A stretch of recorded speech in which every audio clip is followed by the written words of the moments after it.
country needs every ounce of its energy to restore itself. The costs of government are all assessed upon the people. This means that the farmer is doomed to provide a certain amount of money out of the sale of his produce, no matter how low the price, to pay his taxes. The manufacturer, the professional man, the clerk must do the same from their income. The wage earner, often at a higher rate when compared with his earning, makes his contribution perhaps not directly, but indirectly in the advanced cost of everything he buys. The expenses of the government reach everybody. Taxes take from everyone a part of his earnings and force everyone to work for a certain part of his time for the government.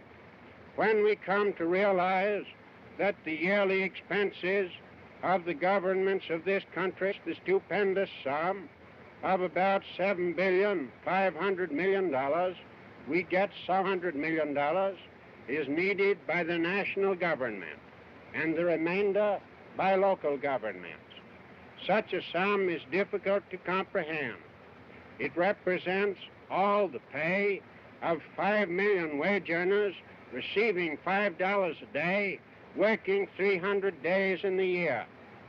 If the government should add $100 million of expense, it would represent 4 days more work of these wage earners. These are some of the reasons why I want to cut down public expense. I want the people of America to be able to work less for the government and more for themselves. I want them to have the rewards of their own industry. This is the chief meaning of freedom. Until we can reestablish a condition under which the earnings of the people can be kept by the people, we are bound to suffer a very severe and distinct curtailment of our liberty. These results are not fanciful. They are not imaginary. They are grimly actual and real, reaching into every household in the land.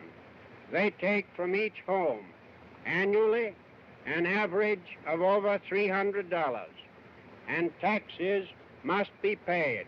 They are not a voluntary contribution to be met out of surplus earnings. They are a stern necessity. They come first. It is only out of what is left after they are paid that the necessities of food, clothing, and shelter can be provided, and the comforts of home secured, or the yearnings of the soul for a broader and more abundant life gratified. When the government effects a new economy, it grants everybody a life pension with which to raise the standard of existence.